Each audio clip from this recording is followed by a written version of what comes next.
Hi everyone, welcome back to PRAKASAM tutorials. In this video, I am going to discuss about independent random process. In previous chapters, we have already discussed about statistically independent random variables. So now here we are going to discuss about statistical independence of random process. Consider a random process x of t. Let x of ta is equal to x1 for I is equal to 1, 2, 3 and so on capital N. So that means x of t1 is equal to x1, x of t2 is equal to x2, x of t3 is equal to x3 and so on, x of tn is equal to xn.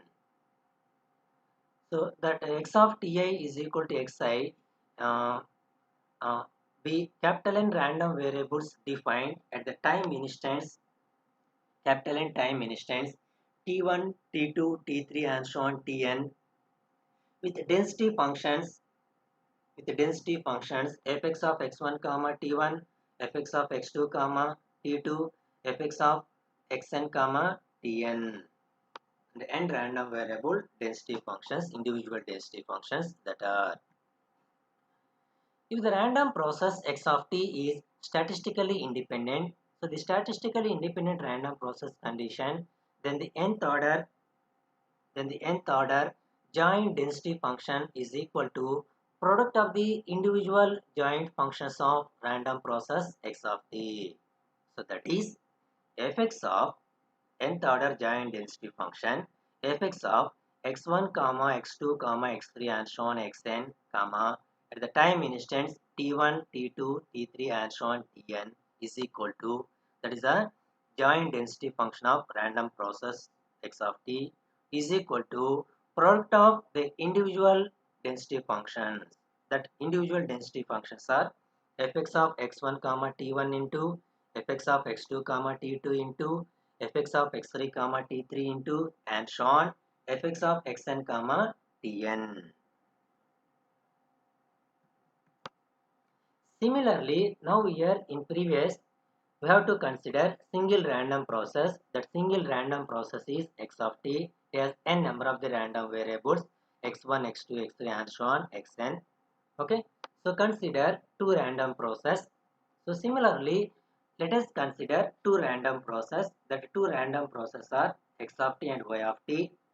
Let x of t have random variables. The first random process x of t have random variables x of t1, x of t2 and so on x of tn with joint density function fx of x1 comma x2 comma x3 and so on xn comma at the time instance t1, t2, t3 and so on tn, and second random process y of t. That second random process y of t have the random variables y of t1 dash, y of t2 dash, y of t3 dash and so on, y of tm dash with joint density function fy of y1 comma y2 comma y3 and so on ym comma at the time instance t1 dash, t2 dash and so on tm dash.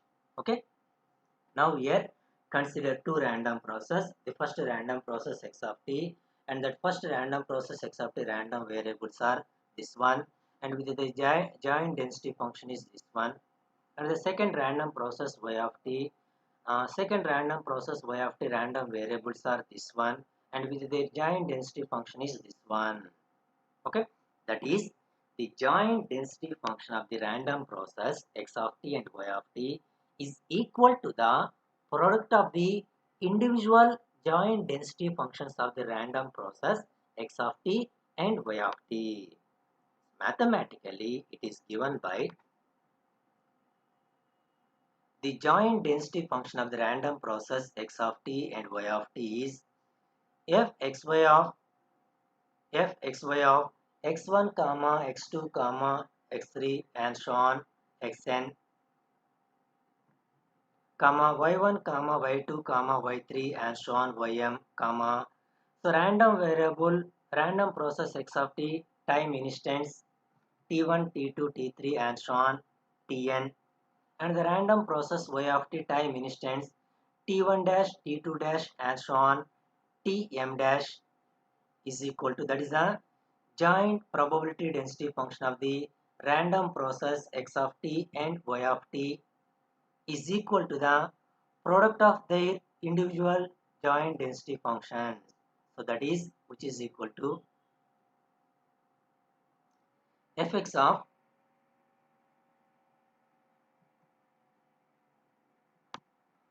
of x1 comma x2 comma x3 and so on xn comma random process x of t time instance t1 comma t2 comma t3 and so on tn into fy of y1 comma y2 comma y3 and so on ym comma random process y of t time instance t1 dash comma t2 dash comma and so on tm dash. So this is the concept of statistically independent random process, statistically independent single random process and two random process conditions.